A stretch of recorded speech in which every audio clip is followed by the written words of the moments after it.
A voz do meu filho Leandro soou diferente pelo telefone, quase irreconhecível. Mãe, arrume suas malas. Vou te levar para onde você merece. Senti um arrepio percorrer minha espinha. Aos 68 anos, depois de uma vida inteira de sacrifícios, nunca imaginei que palavras tão simples pudessem esconder uma traição tão profunda. Sou Ivone Bastos e este é o canal Vovó Lembrou. O que vou contar hoje ainda faz meu coração apertar no peito, mesmo depois de tanto tempo. Enquanto guardava minhas roupas na mala naquela manhã de quinta-feira, lembro de olhar para as fotografias na estante da sala.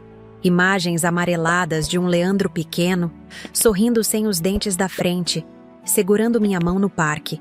O mesmo menino que agora, aos 45 anos, tinha no olhar algo que eu não reconhecia mais. Trabalhei 40 anos como contadora em um dos maiores bancos de Maceió. Acordava antes do sol nascer, pegava 2 ônibus lotados todos os dias, voltava à noite com os pés inchados, mas sempre com um sorriso no rosto, porque sabia que estava construindo um futuro para meu filho. Quando meu marido faleceu cedo demais, foi com essas mesmas mãos calejadas que sequei as lágrimas do meu menino e prometi que nunca faltaria nada para ele. E não faltou. Economizei para sua faculdade, ajudei na entrada do primeiro apartamento, estive presente em cada momento importante. Naquele dia, enquanto fechava a mala, olhei para as paredes da casa que levei uma vida para construir. Cada canto guardava uma história. A marca na parede da sala onde media a altura de Leandro a cada aniversário. O pequeno jardim nos fundos onde plantávamos temperos juntos. A cozinha onde preparei tantos almoços de domingo. Tudo isso construído com amor, paciência e sacrifício. Estou pronta, filho, disse quando ele chegou. Leandro mal me olhou nos olhos. Pegou minha mala como se fosse um fardo pesado demais e a jogou no porta-malas do carro. Fernanda, minha nora, não veio. Ela está resolvendo algumas coisas. Foi a desculpa vaga que ele deu. Eu deveria ter percebido ali que algo estava errado. Mas a esperança é teimosa quando se trata dos filhos que amamos. Durante o trajeto, imaginei para onde estaríamos indo. Talvez um passeio surpresa? Uma viagem? Quem sabe uma comemoração antecipada pelo meu aniversário de 69 anos que aconteceria no mês seguinte. Leandro dirigia em silêncio, os nós dos dedos brancos de tanto apertar o volante. Tentei puxar conversa algumas vezes, mas recebi apenas respostas curtas, quase rudes. Quando o carro começou a subir a ladeira do bairro Farol, senti uma inquietação crescente. Não conhecia bem aquela área de Maceió. As ruas ficavam mais estreitas, as casas mais simples. Finalmente, paramos em frente a um portão grande, pintado de um azul desbotado pelo sol. Uma placa discreta anunciava: Residencial Santa Clara, lar para a terceira idade. O tempo parou. Meu coração falhou uma batida. Olhei para Leandro buscando algum sinal de que aquilo era um engano, uma brincadeira de mau gosto. Qualquer coisa exceto a realidade cruel que começava a se desenhar. Filho, isso é um asilo, consegui dizer, com a voz quase sumindo. Ele desligou o motor do carro e suspirou profundamente antes de responder. Mãe, é o melhor para todos. Não temos mais espaço lá em casa. E você vai precisar de cuidados que não podemos oferecer. Cuidados? Eu ainda cozinhava todos os dias.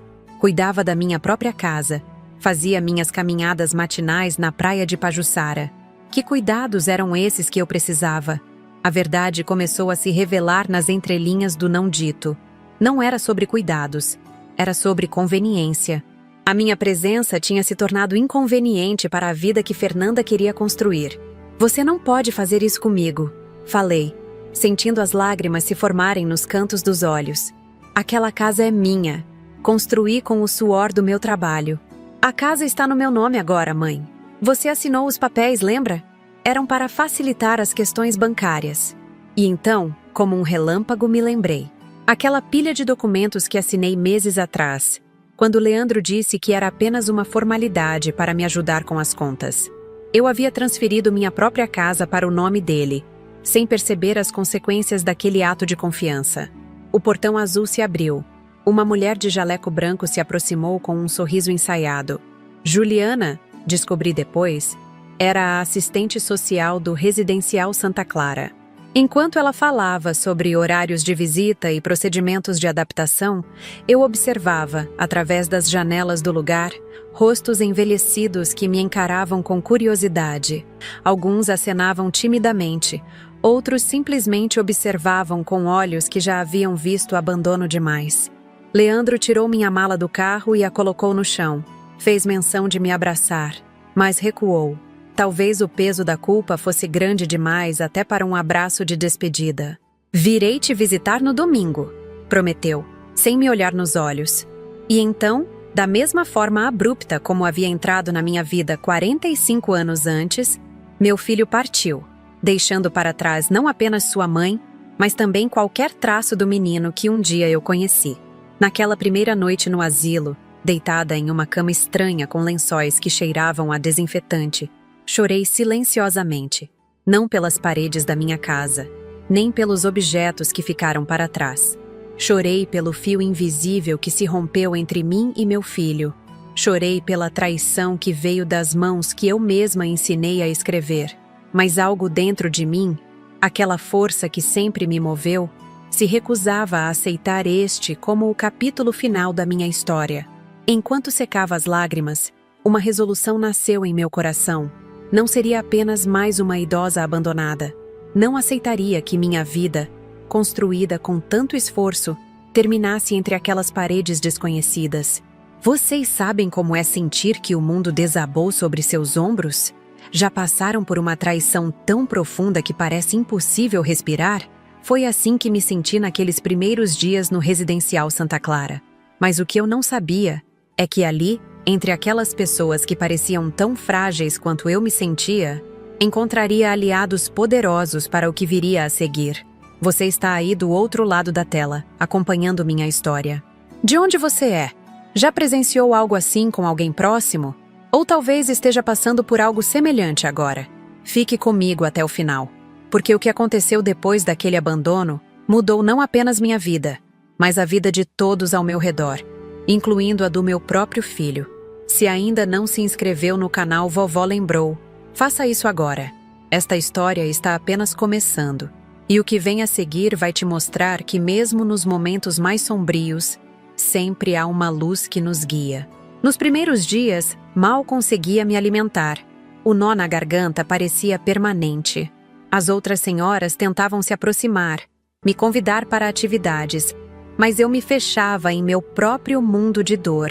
Foi então que conheci alguém que mudaria completamente o rumo da minha história. Seu nome era Graziela Rodrigues. Uma senhora de 72 anos com cabelos brancos sempre presos em um coque perfeito e olhos que sorriam antes mesmo dos lábios. Foi ela quem bateu na porta do meu quarto no terceiro dia, trazendo um pedaço de bolo de laranja feito na oficina de culinária do residencial. "Não adianta ficar trancada aqui dentro, minha querida. A tristeza não diminui quando a gente se esconde dela", disse Graziela, sentando-se na beirada da minha cama sem pedir licença, como se fôssemos amigas de infância. Havia algo em sua presença que me lembrava minha própria mãe, aquela força tranquila que algumas mulheres carregam depois de já terem visto o suficiente da vida. Naquele momento, as palavras presas na minha garganta finalmente encontraram caminho. Contei tudo a ela, sobre como Leandro havia crescido como um menino doce e atencioso, como ele mudou depois que conheceu Fernanda, como, pouco a pouco, as visitas se tornaram mais raras, as ligações mais curtas. E então, a traição final, os papéis que assinei transferindo minha casa, acreditando na mentira de que era apenas para facilitar questões bancárias. Graziela ouviu tudo em silêncio, segurando minha mão. Quando terminei, ela suspirou profundamente antes de dizer: "Ivone, você não é a primeira e, infelizmente, não será a última. Mas há algo que você precisa saber. O que seu filho fez não é apenas cruel, é ilegal." No dia seguinte, Graziela me apresentou ao diretor do Residencial Santa Clara, Ronaldo Machado, um homem alto, com rugas profundas ao redor dos olhos, que comandava o lugar com uma disciplina firme, mas justa. Em sua sala, entre pilhas de documentos e um computador antigo, Ele me explicou que casos como o meu eram mais comuns do que eu imaginava. Dona Ivone, a senhora não é obrigada a ficar aqui contra sua vontade. Se foi trazida sob falsas promessas, se foi coagida a transferir seus bens, existe respaldo legal para reverter isso, explicou ele, enquanto ajustava os óculos de leitura no nariz. Ronaldo então me falou sobre o Dr. Paulo Ribeiro, um defensor público especializado em direitos dos idosos que visitava o residencial uma vez por semana para oferecer orientação jurídica gratuita.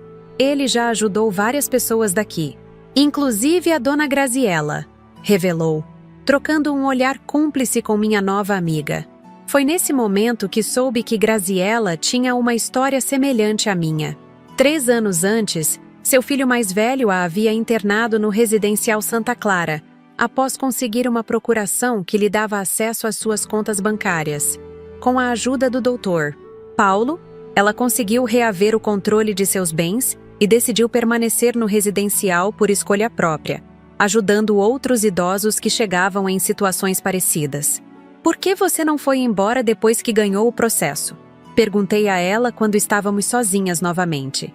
Graziella sorriu com uma sabedoria que só os anos podem trazer. Porque descobri que posso fazer mais bem aqui do que na minha casa vazia. Meu filho não mudou, Ivone. Ele ainda é a mesma pessoa que me abandonou. Mas eu mudei. Encontrei um propósito maior que o ressentimento. Suas palavras plantaram uma semente no meu coração. Mas naquele momento, a dor da traição ainda era forte demais para que eu conseguisse pensar em perdão. Queria justiça. Queria minha casa de volta. Queria que Leandro entendesse a gravidade do que havia feito. Na quarta-feira seguinte, conheci o Dr. Paulo Ribeiro. Um homem de meia idade, com cabelos grisalhos nas têmporas e uma pasta de couro surrada que parecia conter o peso de centenas de histórias como a minha. Ele me recebeu em uma pequena sala improvisada como escritório no residencial Santa Clara. Dona Ivone, preciso que me conte tudo desde o início. Cada detalhe pode ser importante, pediu ele, com uma voz calma que inspirava confiança. Durante quase 2 horas, narrei toda a minha história. Como economizei cada centavo para comprar a casa no bairro Ponta Verde. Como criei Leandro sozinha após a morte prematura do meu marido. Como trabalhei por 40 anos no Banco do Nordeste, subindo de auxiliar administrativa a contadora sênior. E então, os eventos recentes. A mudança gradual no comportamento do meu filho após conhecer Fernanda, os documentos que assinei sem entender completamente, a ligação fatídica e o abandono no asilo. Doutor Paulo tomava notas meticulosamente, ocasionalmente fazendo perguntas para esclarecer algum ponto. Quando terminei, ele fechou seu caderno e me olhou diretamente nos olhos. Dona Ivone, o que aconteceu com a senhora é o que chamamos juridicamente de indução a erro. Há indícios fortes de que a senhora foi coagida a transferir seus bens sem compreender as implicações reais. O Estatuto do Idoso existe justamente para proteger pessoas em situações como a sua. Uma chama de esperança se acendeu em meu peito. Então posso recuperar minha casa? Sim, mas não será um processo simples ou rápido. Precisaremos de provas, testemunhas e muita paciência. A senhora está disposta a enfrentar isso?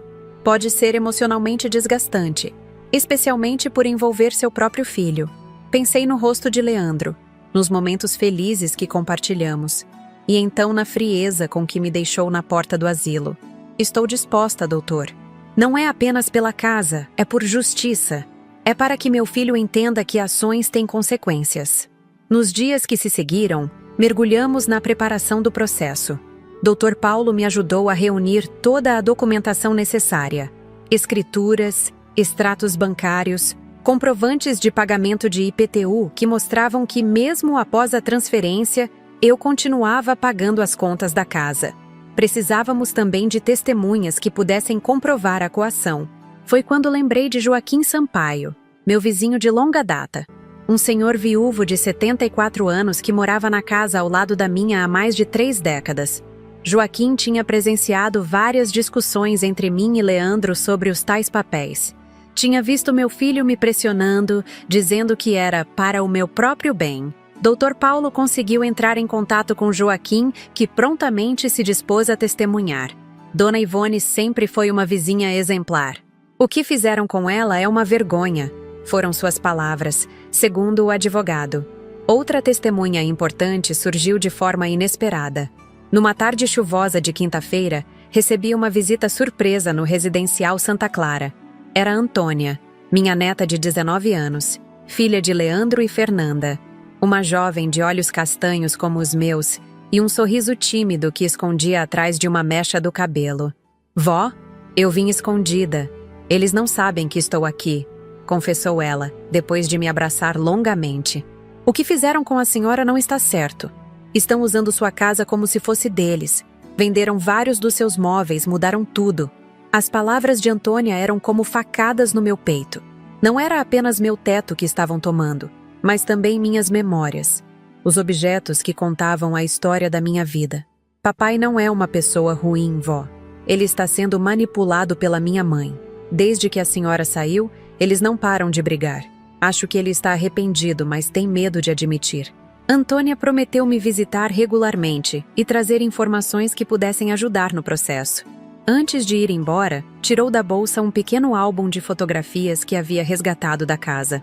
Achei que a senhora gostaria de ter isso aqui, disse com lágrimas nos olhos.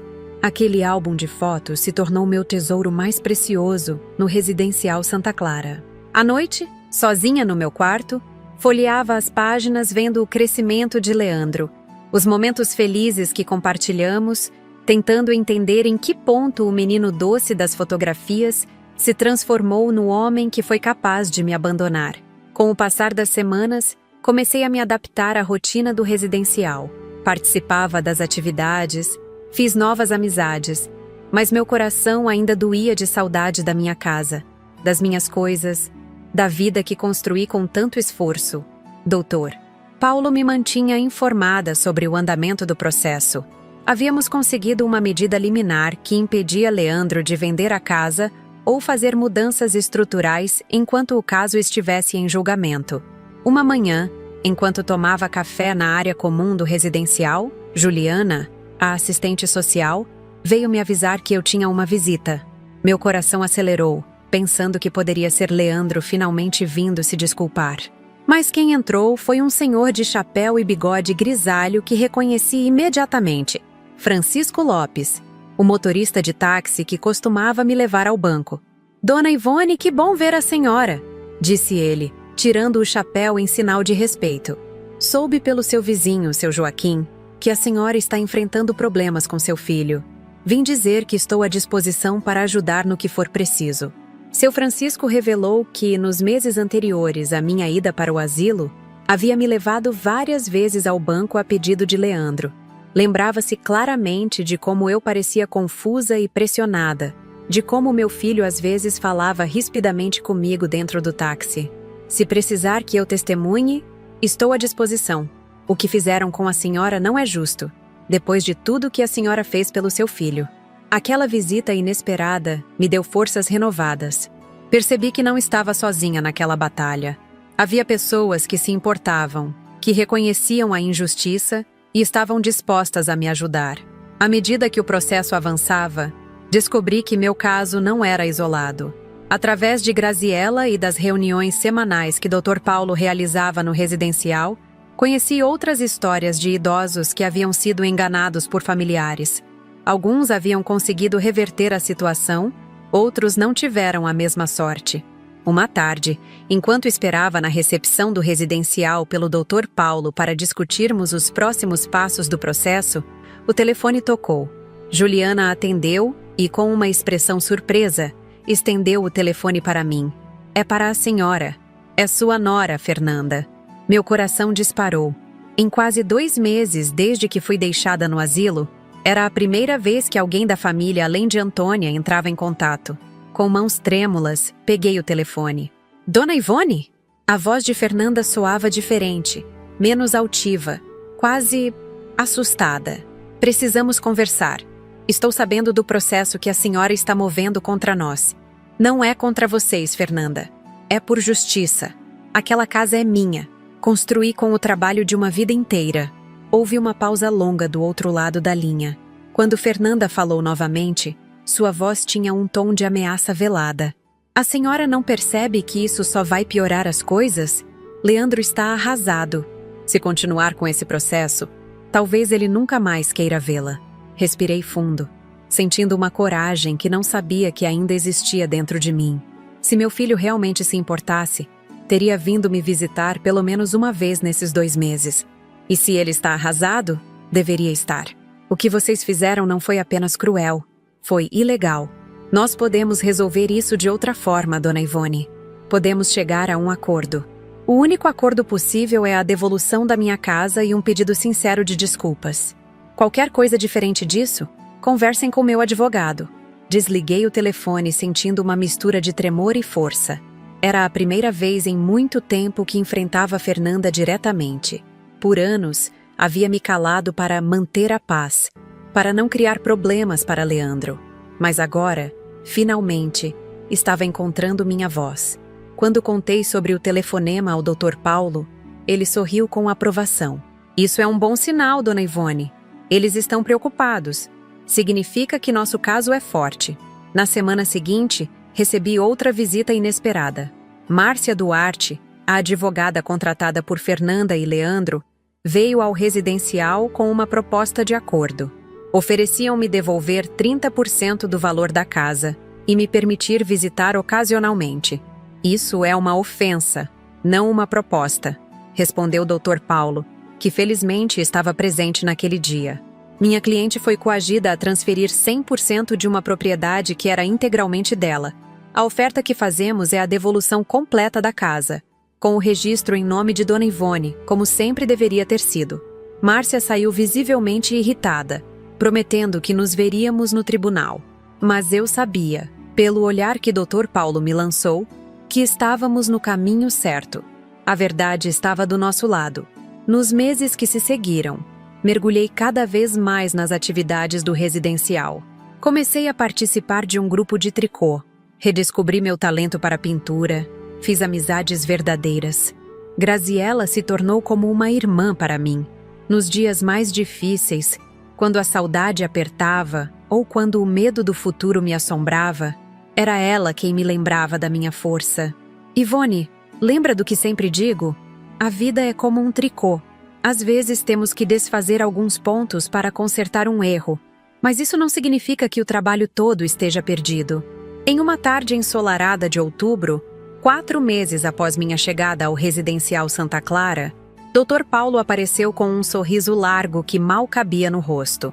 Dona Ivone, tenho ótimas notícias.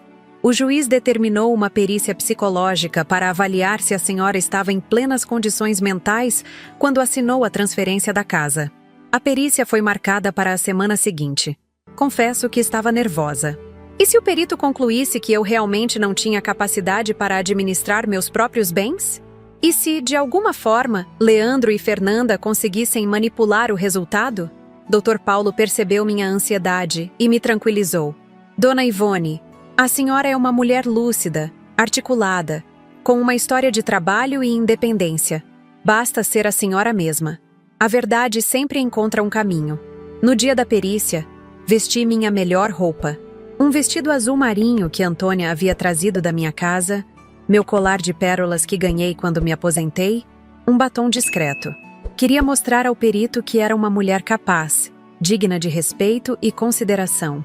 A doutora Helena Costa, psicóloga forense designada pelo tribunal, me recebeu em uma sala reservada no próprio residencial. Durante quase 3 horas, respondi a uma série de perguntas sobre minha vida, minhas capacidades cognitivas, minha compreensão financeira, meu relacionamento com meu filho. Quando falei sobre como me sentia ao ser deixada no asilo, as lágrimas vieram, mas não tentei contê-las. Aquela dor era parte da minha história, parte da injustiça que havia sofrido. Dona Ivone, por que a senhora acha que seu filho fez isso? Perguntou a doutora Helena com genuíno interesse. Refleti por um momento antes de responder, buscando honestidade mesmo que fosse dolorosa. Acho que meu filho se perdeu em algum momento do caminho. Deixou-se influenciar por valores que não foram os que eu ensinei a ele. Mas, no fundo, quero acreditar que ainda existe algo do menino que criei. 2 semanas após a perícia psicológica, Dr. Paulo apareceu no residencial Santa Clara com o relatório em mãos. Seu rosto normalmente sério ostentava um sorriso que me encheu de esperança antes mesmo que ele dissesse qualquer palavra. Dona Ivone, a perícia foi completamente favorável. A doutora Helena concluiu que a senhora está em plenas capacidades mentais e que, no momento da transferência da casa, houve indícios claros de coação e indução a erro. Sentada na pequena varanda do residencial, cercada pelos ipês amarelos que começavam a florescer, senti uma lágrima escapar enquanto folheava o documento. As palavras da psicóloga saltavam das páginas. Paciente demonstra excelente capacidade cognitiva. Nenhum indício de declínio mental. Plena consciência da situação patrimonial. Relato coerente e consistente sobre a transferência indevida de bens. O que acontece agora? Perguntei, secando discretamente a lágrima com a ponta do dedo. Agora entramos com uma ação de anulação da transferência da propriedade. Com este relatório, mais os depoimentos que já colhemos, temos um caso muito forte, Dona Ivone. Naquela noite, deitada na minha cama no residencial, não consegui dormir. Não era apenas a ansiedade pelo processo judicial que me mantinha acordada, mas uma pergunta que não parava de ecoar na minha mente. Se eu recuperasse minha casa, o que faria em seguida? Voltaria a viver sozinha? Conseguiria perdoar meu filho e minha nora depois de tudo que fizeram? E quanto às amizades que havia construído no residencial, especialmente com Graziella? Pela janela do quarto, observava a lua cheia iluminando o pequeno jardim do residencial Santa Clara. Lembrei-me de quando Leandro era pequeno e inventávamos histórias sobre o Homem da Lua antes de dormir. Onde estava aquele menino doce e imaginativo? Em que momento ele se transformou em um homem capaz de abandonar a própria mãe?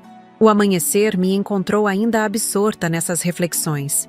Durante o café da manhã, Graziella percebeu meu silêncio e sentou-se ao meu lado. Pelo visto, a noite foi longa, minha amiga. Quer compartilhar o que está te preocupando? Contei a ela sobre o relatório favorável da perícia e as dúvidas que me assombravam sobre o futuro. Ivone, disse ela, cobrindo minha mão com a dela. A vida raramente segue o caminho que planejamos. Quando perdi minha casa para meu filho, achei que era o fim de tudo. Hoje, vejo que foi apenas o começo de uma nova jornada. Mas você não sente falta da sua casa? Das suas coisas? Claro que sim. Mas descobri que o lar não é necessariamente um lugar, mas sim onde nos sentimos acolhidos e respeitados. Você pode recuperar sua casa, Ivone, e ainda assim escolher seu próprio caminho depois disso. As palavras de Graziella plantaram uma semente no meu coração. Talvez o verdadeiro objetivo não fosse apenas recuperar uma propriedade, mas recuperar meu poder de escolha, minha autonomia. Naquela mesma tarde, recebi uma visita que mudaria completamente o rumo dos acontecimentos. Antônia chegou ao residencial visivelmente agitada, segurando uma pasta verde debaixo do braço. Vó, você não vai acreditar no que encontrei, exclamou ela, depois de me abraçar com força. Estava ajudando a organizar o escritório lá em casa, e achei isso escondido na gaveta da escrivaninha do papai. Com mãos trêmulas, abriu a pasta e espalhou vários documentos sobre a mesa. Reconheci imediatamente a letra de Fernanda em anotações nas margens. Eram extratos bancários, comprovantes de transferências, e algo que fez meu coração gelar. Um plano detalhado, escrito à mão, sobre como convencer uma pessoa idosa a transferir seus bens. Minha mãe é corretora de imóveis, lembra? Pelo que entendi lendo esses papéis, parece que ela e algumas pessoas do escritório dela têm feito isso com outros idosos também. É algum tipo de esquema, vó. Minha neta tinha acabado de descobrir que o que aconteceu comigo não era um caso isolado. Era um plano meticuloso, orquestrado por Fernanda e seus colegas, para enganar pessoas idosas e se apropriar de seus bens. Uma operação sistemática, quase empresarial, de exploração da vulnerabilidade alheia. Antônia, você tem noção da gravidade disso que encontrou? Perguntei, sentindo um misto de horror e indignação crescendo dentro de mim. Tenho sim, vó. Por isso trouxe direto para você. Sei que está com um processo contra meus pais. E, sinceramente, depois de descobrir isso, acho que é o certo a fazer. O que eles fizeram com você, o que minha mãe fez com várias outras pessoas, isso é crime. Abracei minha neta. sentindo um orgulho imenso pela jovem íntegra e corajosa que ela havia se tornado, apesar do ambiente em que cresceu. Você está certa, minha querida. É crime. E precisamos levar isso ao Dr. Paulo imediatamente. Naquela mesma noite, Dr. Paulo veio ao residencial em caráter de urgência. Passamos horas analisando os documentos que Antônia havia encontrado. O advogado mal conseguia conter sua indignação. Dona Ivone, isso muda completamente o panorama do nosso caso. Não estamos mais falando apenas de uma ação civil para anular a transferência da casa. Estamos diante de um possível esquema criminoso de estelionato contra idosos. O que isso significa na prática, doutor? Significa que, além da ação civil que já estamos movendo, podemos apresentar uma denúncia criminal. Esses documentos sugerem fortemente que sua nora e possivelmente outras pessoas estão envolvidas em um esquema organizado. Isso é caso de polícia. Uma sensação estranha tomou conta de mim. Por um lado, sentia alívio em descobrir que havia provas concretas da fraude. Por outro, uma tristeza profunda em confirmar que a maldade que sofri não foi um ato isolado de um filho ingrato, mas parte de um plano calculado. E meu filho? Acha que ele sabia de tudo isso? Dr. Paulo hesitou antes de responder, escolhendo cuidadosamente as palavras. Baseado nos documentos que vimos até agora, não podemos afirmar com certeza o nível de envolvimento do seu filho. Ele pode ter sido cúmplice ativo ou apenas manipulado pela esposa. De qualquer forma, a lei presume que ele sabia, já que se beneficiou diretamente da fraude. Aquela noite foi outra em que o sono me evitou. Pensava em Leandro, no menino que um dia foi, no homem que se tornara. Seria possível que meu próprio filho soubesse do esquema criminoso? Que tivesse concordado em abandonar a própria mãe em um asilo como parte de um plano para se apropriar dos meus bens? A ideia era dolorosa demais para contemplar. Preferia acreditar que ele havia sido manipulado, que estava cego pelo amor ou medo que sentia por Fernanda. Mas no fundo do meu coração, sabia que, independentemente do nível de conhecimento que tivesse, Leandro havia feito uma escolha. E essa escolha não foi me proteger. Na manhã seguinte, Dr. Paulo retornou com novidades. Havia consultado um delegado amigo sobre o caso e as orientações eram claras. Precisávamos registrar um boletim de ocorrência o quanto antes. Dona Ivone, a senhora está preparada para isso? Um processo criminal pode ser longo e desgastante. Sua nora provavelmente será indiciada e seu filho pode ser considerado cúmplice. Olhei pela janela do residencial, observando um grupo de idosos que participava de uma aula de tai chi no jardim. Pessoas que, como eu, provavelmente construíram suas vidas com trabalho árduo, dedicação e honestidade. Quantas delas também haviam sido vítimas de esquemas como o de Fernanda? Estou preparada, doutor Paulo. Não se trata mais apenas da minha casa ou da minha dor. Se esses documentos provam que outras pessoas foram enganadas da mesma forma, tenho o dever de fazer algo a respeito. Naquela tarde, Antônia, Dr. Paulo e eu fomos à Delegacia Especializada de Proteção ao Idoso em Maceió. O delegado, Dr. Marcos Vieira, nos recebeu com seriedade e atenção. Durante horas, prestei depoimento, contando em detalhes como fui coagida a transferir minha casa e posteriormente abandonada no asilo. Antônia entregou os documentos que havia encontrado, e Dr. Paulo apresentou toda a documentação que já havíamos reunido para o processo civil. Senhora Bastos, quero que saiba que levamos esse tipo de crime muito a sério, disse o delegado, após ouvir meu relato. O que a senhora passou é um exemplo clássico de violência patrimonial contra o idoso, prevista no Estatuto do Idoso. Vamos investigar minuciosamente esse caso. Ao sair da delegacia, senti um peso sendo levantado dos meus ombros. Pela primeira vez desde que fui abandonada no asilo, tinha a sensação de que a justiça realmente poderia ser feita. Nos dias que se seguiram, a investigação policial avançou rapidamente.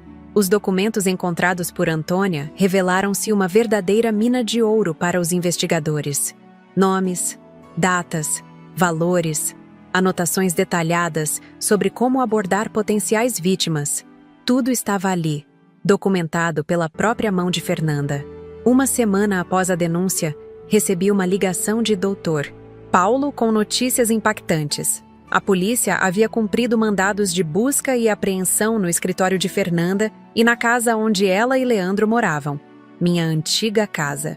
Dona Ivone. Encontraram muito mais documentos, computadores com e-mails incriminadores, até mesmo gravações de conversas onde sua nora instrui colegas sobre como convencer idosos a transferir seus bens. O delegado me disse que estamos diante de uma quadrilha organizada que pode ter feito dezenas de vítimas nos últimos anos. A notícia repercutiu rapidamente na imprensa local. No dia seguinte, o principal jornal de Maceió trazia na capa: Polícia desmantela esquema de estelionato contra idosos. A foto mostrava Fernanda sendo conduzida à delegacia, com o rosto parcialmente coberto pela bolsa que carregava, numa tentativa vã de se esconder das câmeras. Não senti nenhuma satisfação ao ver aquela imagem. Apenas um profundo cansaço e a certeza de que estava fazendo o que era certo. Não apenas por mim, mas por todas as outras vítimas que talvez não tivessem tido a coragem ou a oportunidade de denunciar. E Leandro? Perguntei a Dr. Paulo, temendo a resposta. Seu filho não foi detido, mas está sendo investigado como possível cúmplice. Ele alega que não sabia do esquema, que apenas seguia orientações da esposa. A polícia está analisando seu nível de envolvimento. 2 semanas após o início da investigação policial, recebi uma visita que jamais esperava. A recepcionista do residencial me chamou, dizendo que havia alguém aguardando na sala de visitas. Quando entrei no ambiente, meu coração quase parou. Leandro estava lá, sentado na beira da poltrona, com olheiras profundas e um semblante abatido que nunca havia visto antes. Paralisei na porta, incapaz de dar mais um passo. Uma tempestade de emoções me invadiu. Raiva, mágoa, confusão e, apesar de tudo, aquele amor incondicional que apenas uma mãe pode sentir, mesmo diante da pior das traições. Mãe, ele disse, levantando-se com hesitação. Sua voz estava embargada, quase irreconhecível. Eu sei que não mereço estar aqui. Não mereço nem mesmo que a senhora me olhe nos olhos depois do que fiz. Mas precisava vir. Lentamente, entrei na sala e sentei-me na poltrona oposta à dele, mantendo uma distância que não era apenas física, mas emocional. Por que veio, Leandro? Por que agora? Ele baixou os olhos, incapaz de sustentar meu olhar. Porque finalmente vi a verdade. Porque entendi o monstro que me tornei. Porque preciso pedir perdão, mesmo sabendo que não mereço ser perdoado. Durante a hora seguinte, Leandro abriu seu coração como nunca havia feito antes. Contou como Fernanda, desde o início do relacionamento, plantou nele a ideia de que eu era um fardo, uma responsabilidade que impediria o futuro que eles sonhavam. Como, pouco a pouco, foi se afastando emocionalmente de mim, criando justificativas para o que planejava fazer. Como, no dia em que me deixou no asilo, sentiu algo dentro dele se quebrar, mas sufocou a voz da sua consciência. Eu sabia que não era o certo, mãe. No fundo, sempre soube, mas estava tão cego, tão manipulado. Acreditei que era a única saída para nós. E a casa? Os documentos que me fez assinar? Leandro respirou fundo, finalmente encontrando coragem para me encarar. Foi ideia da Fernanda. Ela disse que era apenas uma formalidade, que a senhora continuaria morando lá conosco. Eu sabia que não era verdade, mas me convenci de que era o melhor, que a senhora estaria mais segura em um lugar com cuidados profissionais. Ah, você sabia do esquema maior? Das outras vítimas? Ele balançou a cabeça com lágrimas escorrendo pelo rosto. Não, mãe. Juro pela vida da Antônia que não sabia. Só descobri quando a polícia apareceu com os mandados de busca. Quando vi os documentos, os registros de outras pessoas, foi como acordar de um pesadelo para outro ainda pior. Queria acreditar nele. Uma parte de mim desesperadamente queria acreditar que meu filho não era um criminoso consciente, que havia sido apenas fraco, manipulável. Mas a dor ainda era recente demais, a traição profunda demais. Leandro, não sei o que dizer. Não sei se algum dia conseguirei perdoar o que você fez. Eu entendo, mãe. Não vim aqui esperando perdão. Vim porque precisava que a senhora soubesse que estou cooperando com a polícia. Estou contando tudo o que sei. Mesmo que isso signifique que Fernanda passe anos na prisão. Mesmo que isso signifique que eu também possa ser punido. Antes de ir embora, Leandro me entregou um envelope. Dentro, encontrei as chaves da minha casa e uma declaração, assinada e reconhecida em cartório, anulando a transferência da propriedade e devolvendo-a oficialmente para meu nome. Já falei com o Dr. Paulo sobre isso, explicou. Ele disse que o processo judicial continuará seu curso, mas isso pode acelerar as coisas. A casa é sua, mãe. Sempre foi e sempre será. Depois que Leandro partiu, fiquei sentada por muito tempo na sala de visitas, segurando aquelas chaves que representavam muito mais que uma propriedade física. Representavam minha dignidade, minha autonomia, a vida que construí com tanto esforço. Graziela me encontrou ali, horas depois, ainda absorta em pensamentos. Sentou-se ao meu lado e, sem dizer nada, apenas segurou minha mão. Não precisávamos de palavras. Ela entendia, melhor que ninguém, a complexidade dos sentimentos que me dominavam naquele momento. Naquela noite, antes de dormir, tirei o pequeno álbum de fotografias que Antônia havia me dado e folheei lentamente as páginas. Imagens de Leandro criança, adolescente, adulto, momentos felizes que havíamos compartilhado, a vida que tínhamos antes que tudo desmoronasse. Na última página, havia uma foto que não tinha notado antes. Era relativamente recente, tirada no último Natal antes de tudo acontecer. Eu e Leandro, sorridentes, com a árvore de Natal ao fundo. Virando a fotografia, encontrei algo escrito com a letra dele. Para minha mãe, meu porto seguro. Com amor, Leandro. Lágrimas silenciosas escorreram pelo meu rosto enquanto contemplava aquelas palavras. Em algum lugar, além da traição, da manipulação, dos erros cometidos, aquele menino que amei incondicionalmente ainda existia. E talvez, apenas talvez, houvesse esperança de resgate. No dia seguinte, Dr. Paulo veio ao residencial com mais novidades.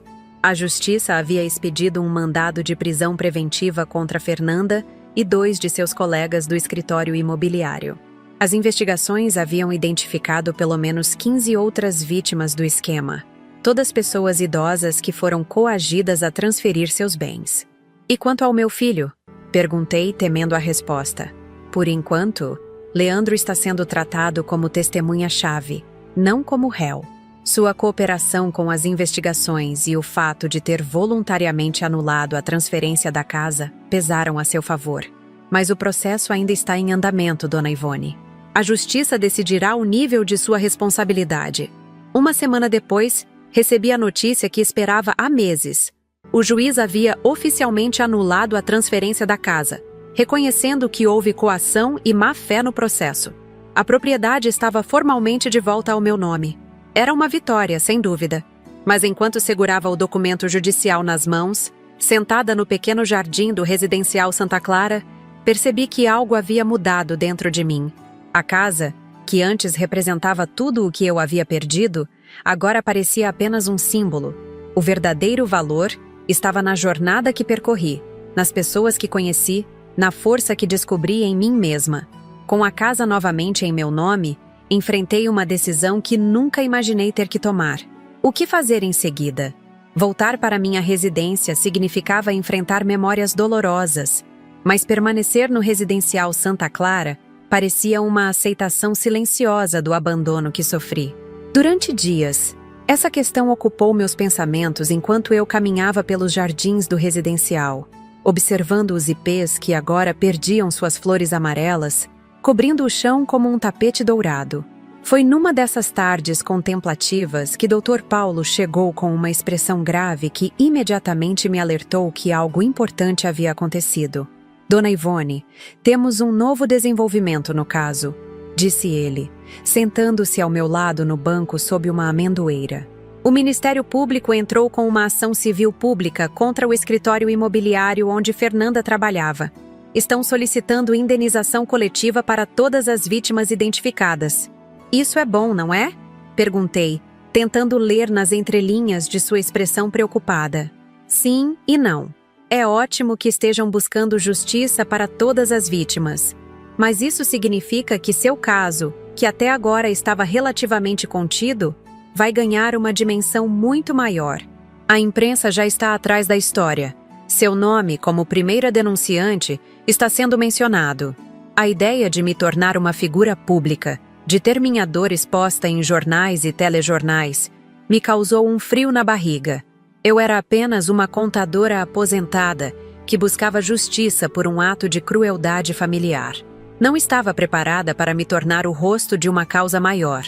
Tenho escolha? Perguntei, sentindo o peso da responsabilidade que se formava sobre meus ombros. Doutor.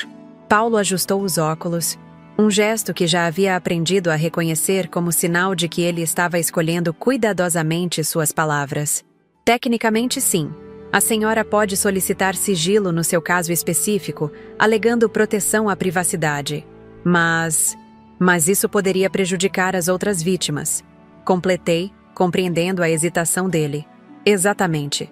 Seu depoimento, sua coragem em denunciar, os documentos que sua neta encontrou, tudo isso foi fundamental para desmantelar esse esquema. Se a senhora se retirar agora, não precisei de mais explicações. Por mais que temesse a exposição, não poderia abandonar pessoas que, como eu, haviam sido enganadas e exploradas em um momento de vulnerabilidade. Se minha voz poderia ajudar a garantir justiça para todas, então eu falaria. Vou seguir em frente, Dr. Paulo. Se minha história puder ajudar outras pessoas, que assim seja. Na manhã seguinte, minha decisão foi posta à prova mais cedo do que esperava. Uma jovem repórter da TV Gazeta, principal emissora de Alagoas, apareceu no residencial Santa Clara pedindo para falar comigo. Ronaldo, o diretor, veio me consultar antes de autorizar a entrada dela.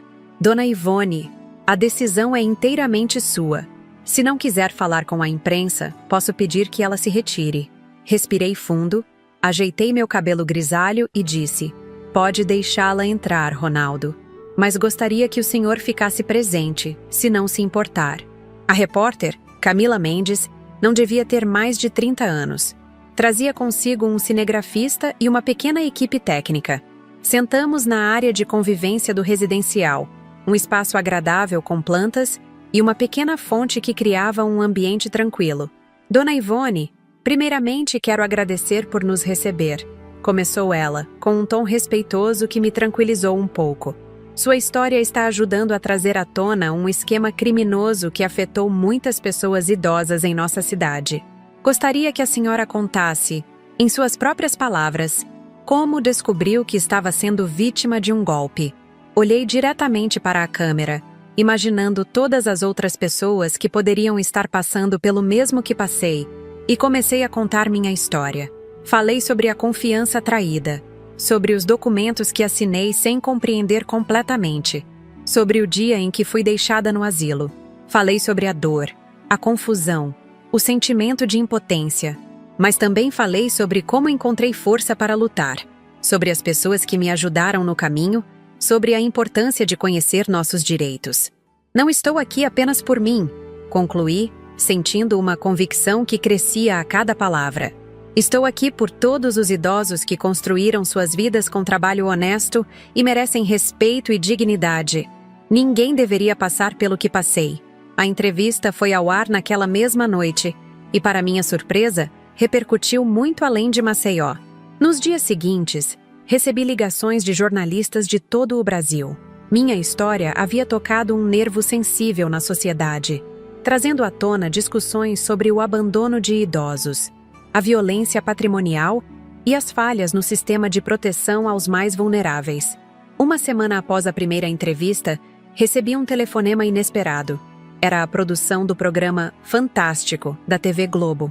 Queriam fazer uma reportagem especial sobre o caso, destacando como o esquema operava e como outras pessoas poderiam se proteger de situações semelhantes.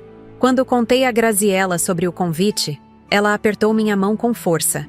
Você está se tornando uma voz para aqueles que foram silenciados, Ivone. Isso é muito maior que recuperar sua casa. É sobre restaurar a dignidade de toda uma geração. A equipe do Fantástico chegou a Maceió em uma quarta-feira ensolarada. Escolheram gravar parte da entrevista no Fórum Desembargador Jairon Maia Fernandes, onde meu processo havia tramitado, e parte no Residencial Santa Clara. Queriam mostrar o contraste entre o ambiente frio e formal do sistema judiciário e o espaço que havia se tornado, ironicamente, um refúgio para mim. Durante as gravações, conheci outras vítimas do mesmo esquema. Marina, uma professora aposentada de 73 anos que perdeu seu apartamento na praia de Ponta Verde. Carlos, um ex-funcionário público de 81 anos, que foi coagido a transferir uma casa de veraneio em Maragogi. Lourdes, uma viúva de 77 anos que perdeu as economias de uma vida inteira. Cada história ecoava elementos da minha própria experiência, criando um mosaico de dor que, juntos, estávamos transformando em luta por justiça. A repórter do Fantástico, Sônia Bride, uma mulher de meia-idade com olhos gentis e perguntas precisas, conduziu a entrevista com sensibilidade. Dona Ivone, a senhora se tornou um símbolo de resistência para muitos idosos. Como se sente nesse papel? A pergunta me pegou de surpresa. Nunca havia pensado em mim mesma como um símbolo de qualquer coisa. Era apenas uma mulher de 68 anos lutando para recuperar o que era seu por direito. Não busquei esse papel, respondi com sinceridade. Só queria justiça para mim mesma. Mas se minha história pode dar coragem a outras pessoas que estão passando pelo mesmo, então aceito essa responsabilidade. Ninguém deveria se sentir sozinho nessa luta. A reportagem foi ao ar num domingo à noite e o impacto foi imediato. Na segunda-feira, o telefone do Dr. Paulo não parou de tocar. Pessoas de todo o Brasil ligavam relatando casos semelhantes, buscando orientação jurídica, querendo saber como denunciar. O que começou como um caso individual em Maceió havia se transformado em um movimento nacional pela proteção dos direitos dos idosos. O Ministério Público de Alagoas, percebendo a dimensão do problema, decidiu criar uma força-tarefa específica para investigar crimes patrimoniais contra idosos. Dr. Paulo foi convidado a integrar o grupo como consultor, levando sua experiência com o meu caso para ajudar a desenvolver estratégias de identificação e combate a esquemas semelhantes. Em meio a toda essa repercussão, recebi uma ligação que mudaria mais uma vez o rumo da minha história. Era Renata Campos, uma deputada federal que havia assistido à reportagem do Fantástico e ficado profundamente tocada pela minha história. Dona Ivone, estou trabalhando em um projeto de lei para aumentar as penas para crimes de violência patrimonial contra idosos e criar mecanismos mais eficientes de proteção. Gostaria muito de contar com seu depoimento em uma audiência pública que estamos organizando em Brasília. A ideia de falar no Congresso Nacional me pareceu tão surreal que quase ri ao telefone. Eu, Ivone Bastos, uma contadora aposentada de Maceió, testemunhando perante deputados e senadores? Parecia algo saído de um filme, não da minha vida real. Deputada? Não sei se tenho qualificação para algo assim. Hesitei. Dona Ivone, ninguém está mais qualificado que a senhora, respondeu ela com firmeza. A senhora viveu na pele o que estamos tentando combater. Sua voz é exatamente o que precisamos para sensibilizar os parlamentares sobre a urgência dessa questão. Após consultar Dr. Paulo, que encorajou veementemente minha participação, aceitei o convite. 2 semanas depois, pela primeira vez na vida, embarquei em um avião com destino a Brasília. Graziela insistiu em me acompanhar, tornando-se minha companheira inseparável nessa jornada inesperada. A capital federal me impressionou com seus espaços amplos, sua arquitetura imponente e a sensação constante de que decisões importantes estavam sendo tomadas a cada momento. O Congresso Nacional, com suas cúpulas emblemáticas, parecia ainda mais grandioso pessoalmente do que nas imagens que havia visto na televisão. Na manhã da audiência pública, vesti meu melhor conjunto, um tailleur azul marinho que Antônia havia trazido da minha casa, e preparei-me para enfrentar um dos maiores desafios da minha vida. A sala de comissões estava lotada. Parlamentares, jornalistas, representantes de organizações de defesa dos idosos e cidadãos comuns que haviam vindo assistir ao debate. Quando chamaram meu nome, senti as pernas tremerem. Graziela apertou minha mão, dando-me coragem. Caminhei até a mesa dos depoentes, ajustei o microfone e olhei para os rostos que me observavam com expectativa.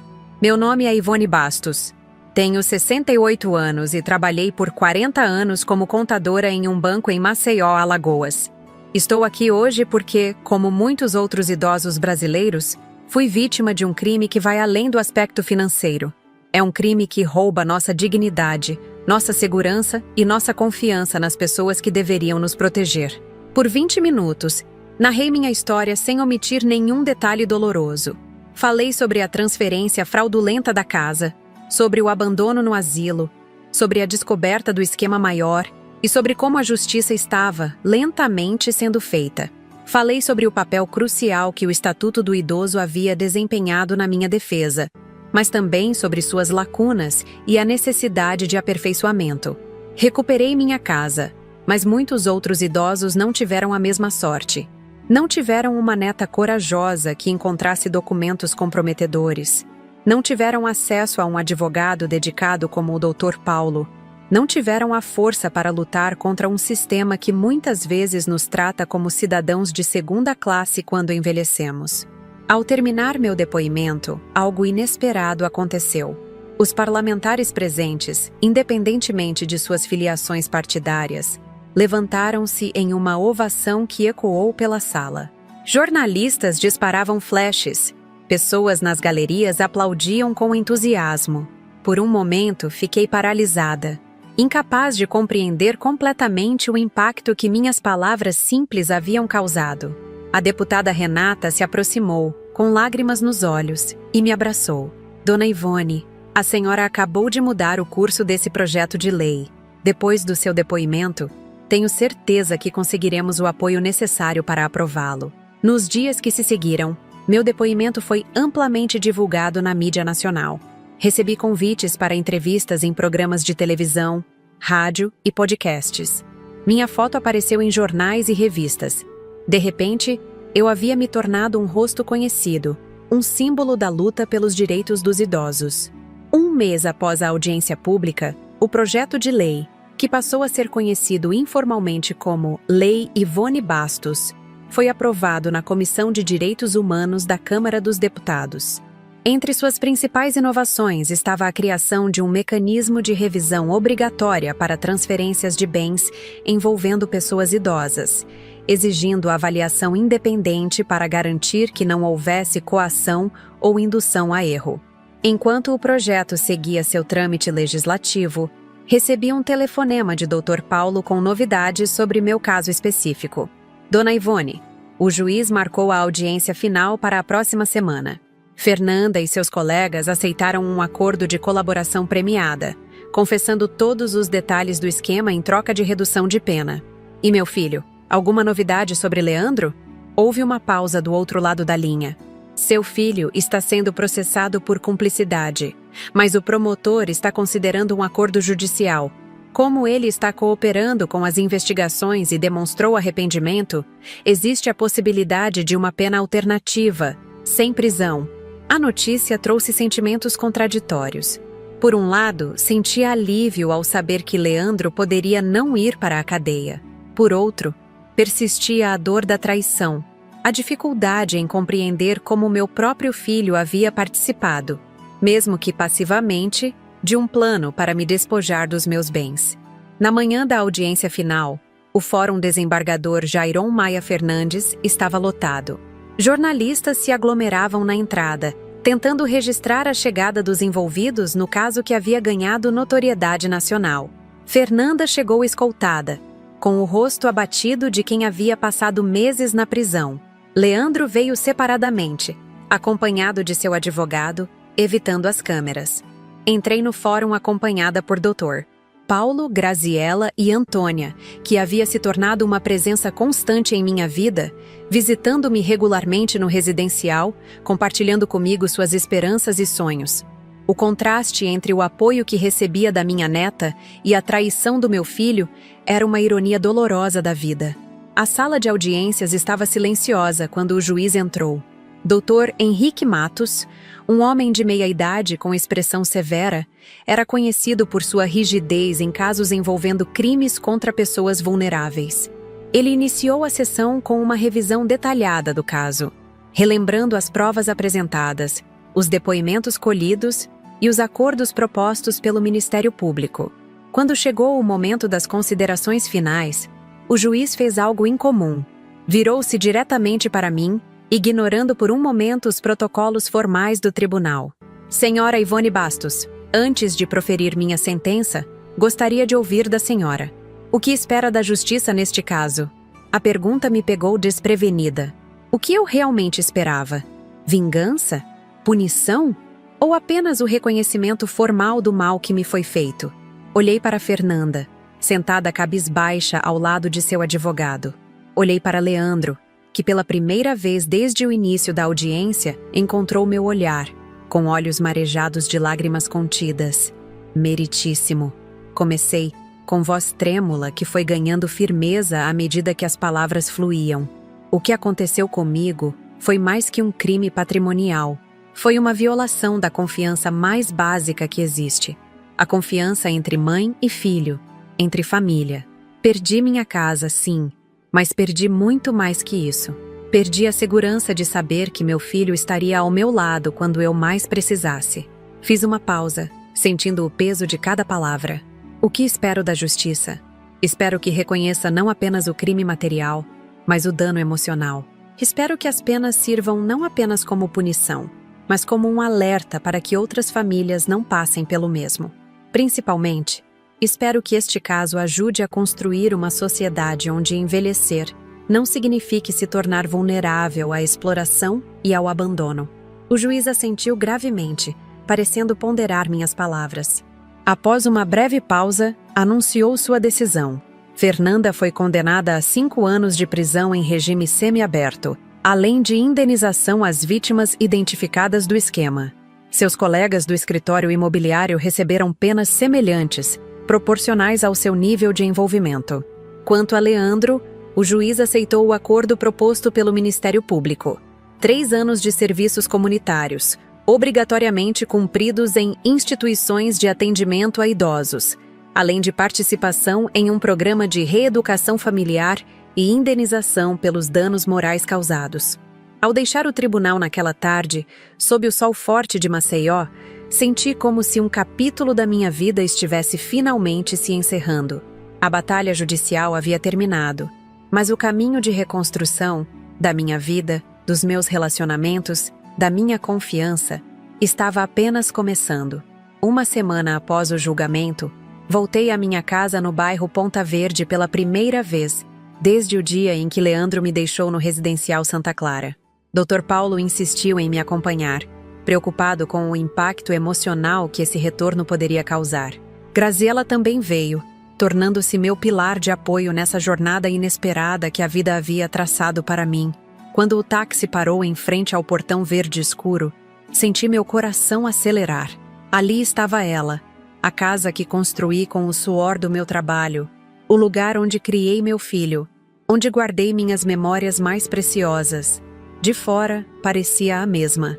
O jardim frontal com os hibiscos que tanto amava, a varanda com a velha cadeira de balanço, o muro baixo que sempre me permitiu conversar com os vizinhos que passavam. "Está pronta, dona Ivone?" perguntou o Dr. Paulo, oferecendo-me seu braço. Respirei fundo, agarrando a bolsa com força. Vamos descobrir. Ao girar a chave na fechadura, fui invadida por uma onda de lembranças. O rangido familiar da porta, o cheiro da madeira antiga, a luz que entrava pelas janelas da sala de estar, criando padrões no piso que eu conhecia tão bem. Mas ao entrar completamente, percebi que muita coisa havia mudado. A decoração era diferente. Os móveis haviam sido reorganizados. As paredes, antes de um amarelo suave que eu mesma havia escolhido, agora estavam pintadas de um cinza moderno e impessoal. Retratos de família que enfeitavam as paredes tinham sido substituídos por quadros abstratos que nada significavam para mim. Eles transformaram tudo, murmurei, mais para mim mesma que para meus acompanhantes. Caminhei lentamente pelos cômodos, absorvendo cada mudança. Na cozinha, meus velhos armários de madeira maciça haviam sido substituídos por modelos de aço inoxidável. O fogão a gás onde preparei tantas refeições para Leandro não estava mais lá, substituído por um cooktop de indução que eu nem saberia como operar. No meu quarto, a cama onde dormi por décadas havia dado lugar a uma mais moderna, com cabeceira estofada. O guarda-roupa antigo, presente do meu falecido marido, também desaparecera. No lugar dos meus pertences, encontrei roupas e objetos de Fernanda e Leandro.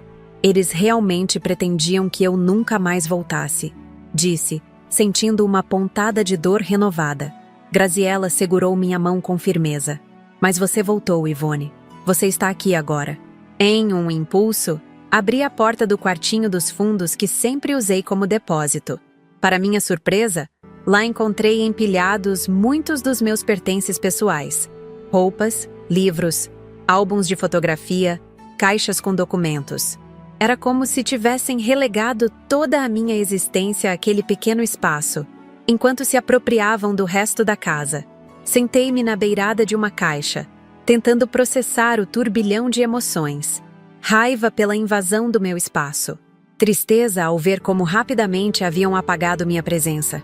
Indignação ao perceber que, mesmo nos pequenos detalhes, haviam demonstrado como eu era descartável em suas vidas.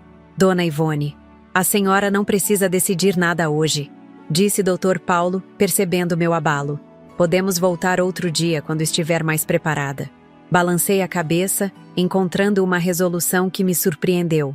Não, Paulo. Preciso enfrentar isso agora. Esta é minha casa. Preciso reclamá-la por completo.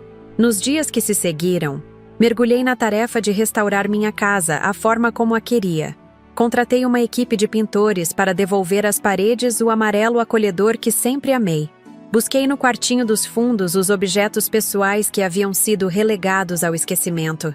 Aos poucos, fui apagando as marcas de Fernanda, devolvendo ao espaço a minha identidade.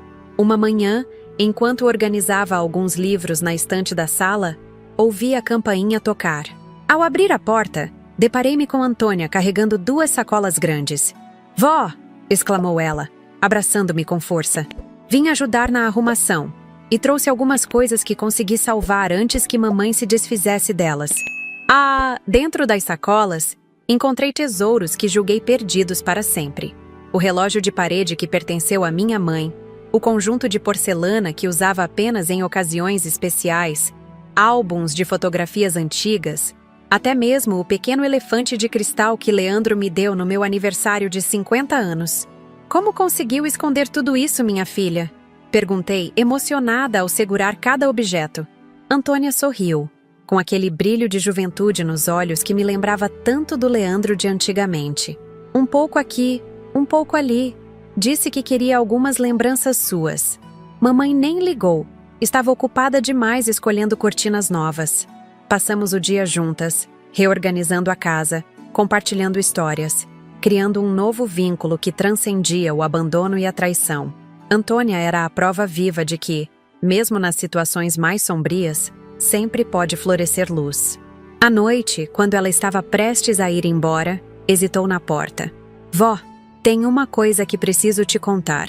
Papai quer vir falar com você. Ele me pediu para sondar se você estaria disposta a recebê-lo." Meu coração deu um salto. Desde o julgamento, não havia trocado uma palavra sequer com Leandro. Parte de mim queria manter essa distância, proteger-me de mais dor. Outra parte, aquela que nunca deixou de ser mãe, ansiava por uma reconciliação, por improvável que fosse. "Diga a ele que pode vir no domingo. Estarei esperando." O domingo chegou com uma lentidão angustiante. Acordei cedo, mais nervosa do que gostaria de admitir. Preparei um bolo de laranja, o favorito de Leandro desde a infância. Arrumei a casa meticulosamente. Vesti-me com cuidado, escolhendo um vestido azul claro que sempre considerei elegante sem ser formal demais. Às 3 da tarde em ponto, a campainha tocou.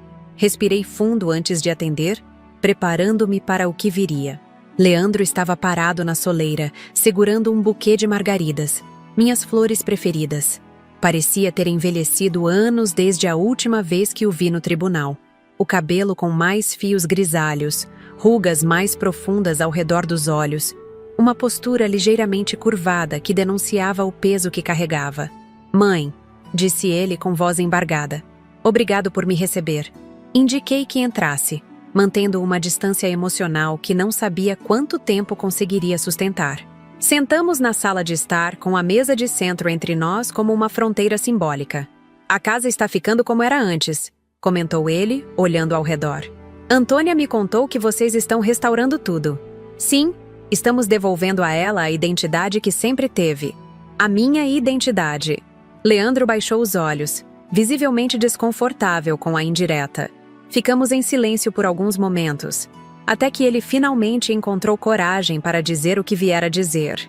Mãe, eu sei que não existe pedido de desculpas no mundo que possa reparar o que fiz. Sei que traí sua confiança da pior forma possível. Não espero seu perdão, nem mesmo sua compreensão.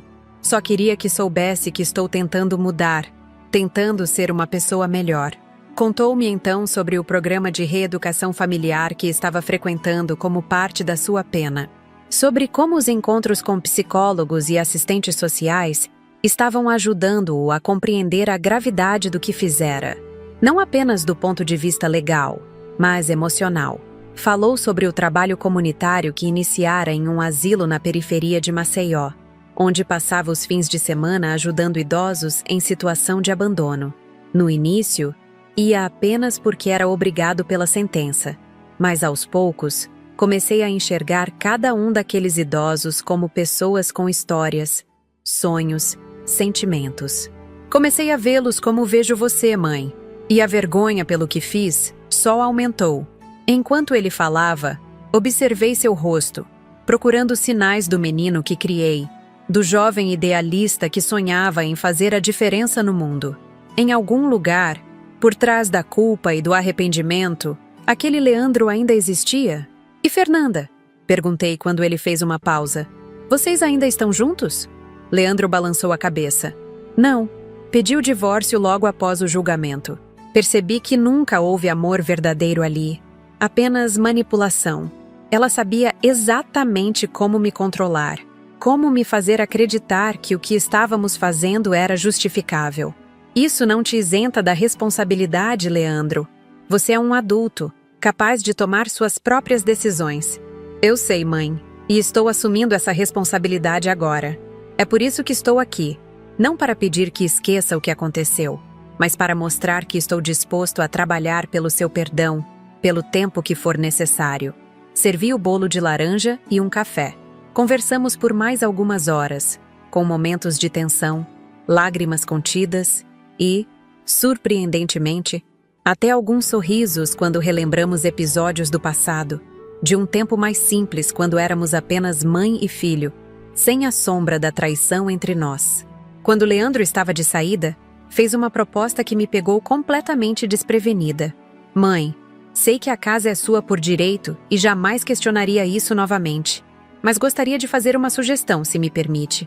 O que acha de transformarmos parte dela em um centro de apoio para idosos vítimas de violência patrimonial?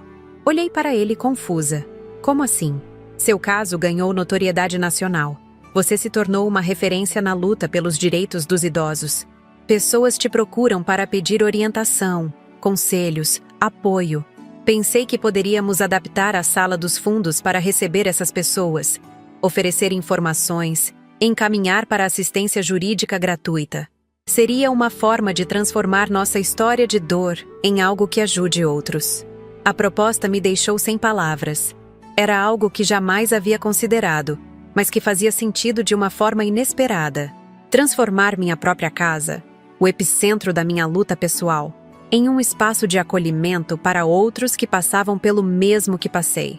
Vou pensar a respeito, respondi, não querendo me comprometer impulsivamente com algo tão significativo. Após a visita de Leandro, procurei Graziela para compartilhar a proposta e ouvir sua opinião. Como sempre, ela ofereceu uma perspectiva equilibrada, nem incentivando nem desencorajando, apenas me ajudando a enxergar todos os ângulos da situação. Ivone, só você pode decidir se está pronta para esse passo. Transformar sua casa em um espaço de acolhimento seria belíssimo, mas também significa abrir constantemente a ferida da sua própria experiência. É preciso estar emocionalmente preparada para isso. Durante semanas, ponderei sobre a ideia. Consultei Dr. Paulo sobre as implicações legais. Conversei com Antônia, que se mostrou entusiasmada e ofereceu-se para ajudar no que fosse necessário. Visitei outros centros de apoio a idosos para entender como funcionavam. Finalmente, numa tarde de junho, tomei minha decisão. Telefonei para Leandro e pedi que viesse me ver no domingo seguinte. Quando ele chegou, encontrou não apenas a mim, mas também Graziella, Dr. Paulo, Antônia e Ronaldo, o diretor do Residencial Santa Clara. «Leandro?» disse eu, depois que todos estavam acomodados na sala. Decidi aceitar sua sugestão, mas com algumas condições. Expliquei então o plano que havia elaborado. Transformaríamos não apenas a sala dos fundos, mas metade da casa em um centro de apoio a idosos vítimas de violência patrimonial e abandono familiar. O Centro de Acolhimento Novos Caminhos ofereceria orientação jurídica gratuita com Dr. Paulo e outros advogados voluntários, apoio psicológico, atividades de socialização e informações sobre direitos garantidos pelo Estatuto do Idoso. A outra metade da casa continuará sendo minha residência particular. Continuei. E para que esse projeto funcione, precisaremos do comprometimento de todos aqui presentes. Cada um teria um papel específico. Dr. Paulo coordenaria a assistência jurídica. Graziella, com sua experiência pessoal, seria responsável pelo acolhimento inicial. Ronaldo estabeleceria parcerias com outras instituições. Antônia, com sua juventude e energia, cuidaria da divulgação nas redes sociais e da organização de eventos. E eu? Perguntou Leandro, visivelmente emocionado por ter sido incluído no projeto. Você, Leandro, além de ajudar nas adaptações físicas da casa, será responsável por algo que considero fundamental: compartilhar sua perspectiva. A maioria dos projetos de apoio a idosos foca apenas na vítima, esquecendo que por trás de cada abandono, de cada exploração, existe uma pessoa que fez uma escolha errada. Sua experiência pode ajudar a compreender essa dinâmica e, quem sabe, prevenir que outros sigam o mesmo caminho. O projeto começou a tomar forma nas semanas seguintes. Paredes foram derrubadas para criar espaços mais amplos. Uma rampa foi instalada na entrada para garantir acessibilidade. Computadores foram doados por empresas locais. Aos poucos, a casa onde vivi tantos anos de felicidade e posteriormente de dor, transformava-se em um lugar de esperança e recomeço. 3 meses depois, em uma ensolarada manhã de setembro, inauguramos oficialmente o Centro de Acolhimento Novos Caminhos. A cobertura da mídia foi extensa. Jornalistas de todo o Brasil vieram registrar o evento. A deputada Renata Campos, que continuava trabalhando no projeto de lei inspirado na minha história, fez questão de estar presente. Em seu discurso, ela anunciou uma novidade que me deixou sem palavras.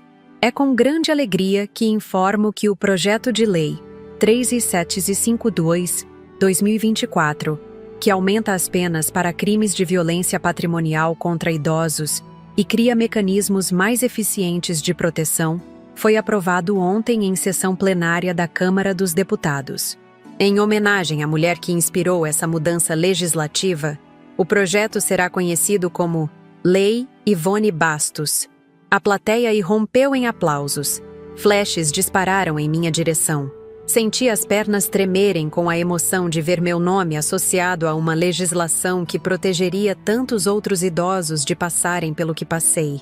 Quando chegou minha vez de falar, olhei para as pessoas reunidas ali, amigos, autoridades, jornalistas e, principalmente, outros idosos que haviam encontrado no centro um espaço de acolhimento.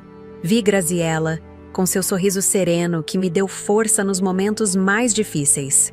Vi Dr. Paulo, cuja dedicação foi fundamental para que a justiça fosse feita. Vi Antônia, representando a esperança de que as novas gerações possam construir uma sociedade mais respeitosa com seus idosos. E vi Leandro, com olhos marejados que misturavam arrependimento e orgulho. Quando meu filho me deixou na porta do asilo naquela tarde, pensei que minha vida havia acabado. Comecei, sentindo a emoção na voz. Não conseguia enxergar além da dor da traição, do medo do abandono, da raiva pela injustiça. Mas hoje, olhando para trás, Percebo que aquele momento terrível foi, na verdade, o início de uma nova jornada. Contei como, através da adversidade, descobri uma força que não sabia possuir. Como encontrei aliados inesperados e construí novos laços afetivos. Como transformei minha dor pessoal em luta coletiva. Este centro representa muito mais que a redenção da minha história particular. Representa a possibilidade de que outras histórias tenham finais diferentes. Que outros idosos saibam que não estão sozinhos, que têm direitos, que merecem respeito e dignidade. Ao concluir meu discurso, aconteceu algo que não planejei, mas que pareceu o gesto mais natural do mundo naquele momento. Estendi a mão para Leandro, convidando-o a se juntar a mim no palanque improvisado. Este centro também representa a possibilidade de reconstrução, de que laços rompidos podem, com tempo, esforço e verdadeiro arrependimento, ser reatados. Não como eram antes, pois algumas feridas deixam cicatrizes permanentes, mas de formas novas e, por vezes, surpreendentemente mais fortes. Leandro segurou minha mão com lágrimas escorrendo livremente pelo rosto. Não nos abraçamos. Não trocamos palavras melosas de reconciliação instantânea. Apenas ficamos lado a lado, simbolizando um recomeço cauteloso, um caminho de reconstrução que, sabíamos ambos, seria longo e por vezes difícil, mas possível. No meses que se seguiram, o centro prosperou além das nossas expectativas mais otimistas. Recebíamos diariamente pessoas de todas as partes de Alagoas e ocasionalmente de outros estados, buscando orientação e apoio. Cada história que ouvíamos reafirmava a importância do trabalho que estávamos fazendo. Quanto a mim e Leandro, continuamos nossa jornada de reconstrução, dia após dia, conversa após conversa. Não foi um processo linear. Houve momentos de recaída, de dúvida, de mágoas ressurgidas. Mas também houve momentos de conexão genuína, de compreensão mútua, de perdão gradual. Não porque o que ele fez fosse perdoável, mas porque eu escolhi não deixar que a amargura definisse o resto da minha vida. Hoje, enquanto contemplo o mar da praia de Pajuçara pela janela do Centro de Acolhimento Novos Caminhos, percebo como a vida pode nos surpreender com seus caminhos inesperados. Minha história começou com uma traição dolorosa, quando meu filho Leandro me ligou dizendo: "Arrume suas malas, vou te levar para onde você merece", e me deixou na porta do residencial Santa Clara. Naquele momento, aos 68 anos, depois de uma vida inteira de trabalho honesto como contadora, depois de ter criado meu filho sozinha após a morte prematura do meu marido, fui abandonada como quem descarta algo sem valor. Lembro-me do choque, da dor, da sensação de impotência ao perceber que havia sido enganada, que os documentos que assinei para facilitar questões bancárias, na verdade, transferiam minha casa para o nome do meu filho. Lembro-me das noites de lágrimas silenciosas no residencial, do sentimento de traição que me consumia. Mas como compartilhei com vocês ao longo desta história, o que parecia ser o fim acabou se revelando apenas o começo de uma jornada extraordinária. No residencial Santa Clara, encontrei amigos inesperados. Graziella, com sua sabedoria e força tranquila, tornou-se minha confidente e apoio. Dr. Paulo Ribeiro, o defensor público que abraçou minha causa como se fosse pessoal, mostrou-me que a justiça, embora lenta, pode prevalecer. Minha neta Antônia surgiu como uma heroína improvável, arriscando-se para trazer documentos que comprovavam não apenas minha situação, mas um esquema criminoso maior que vitimava outros idosos. O diretor Ronaldo, a assistente social Juliana, o motorista Francisco, cada pessoa que cruzou meu caminho nessa jornada trouxe uma lição, um apoio, uma luz. A batalha judicial foi apenas parte da história.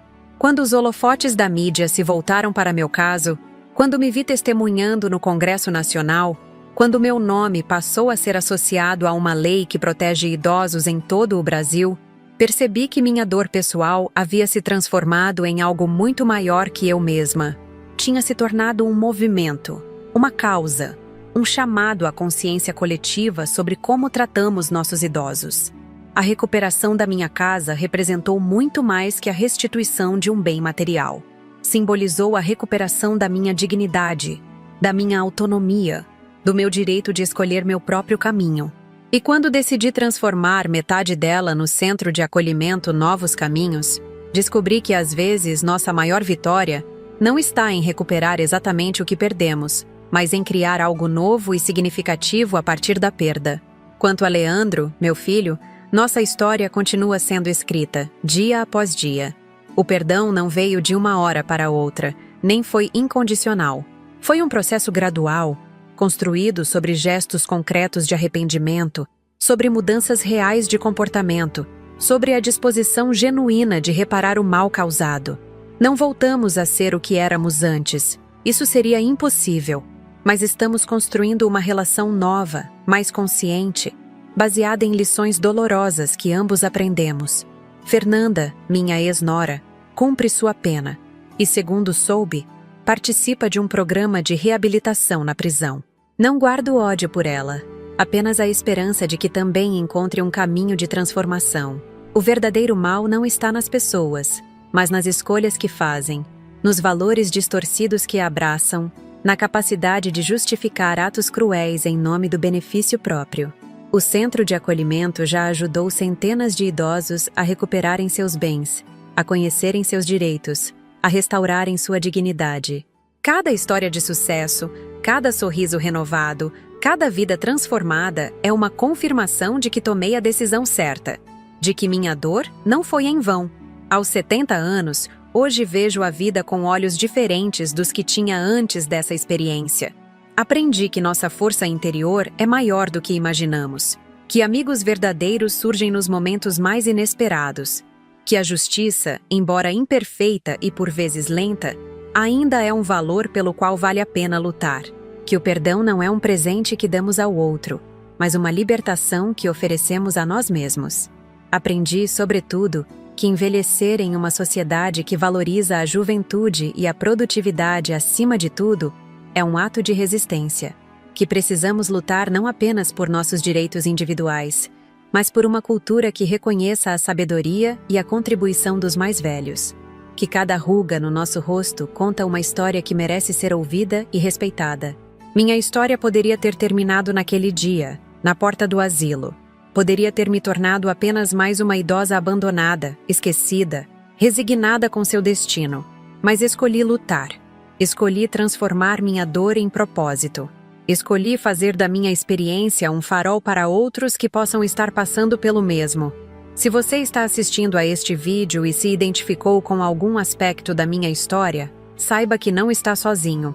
Se você é um idoso enfrentando desrespeito, abandono ou exploração, saiba que existem leis que o protegem, pessoas dispostas a ajudar, caminhos possíveis além da resignação.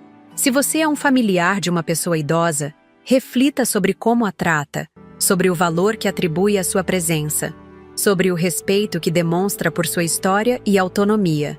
Queridos amigos que me acompanharam até aqui, minha história é apenas uma entre milhares.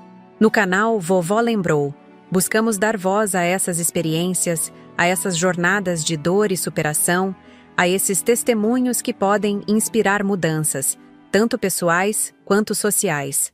Por isso, peço que se inscrevam no canal. Cada novo inscrito representa não apenas um número, mas alguém disposto a ouvir essas histórias, a refletir sobre elas, a ser parte de um movimento por uma sociedade mais respeitosa com seus idosos. Deixem seu like neste vídeo, compartilhem com amigos e familiares. Quanto mais pessoas alcançarmos, mais consciência poderemos despertar.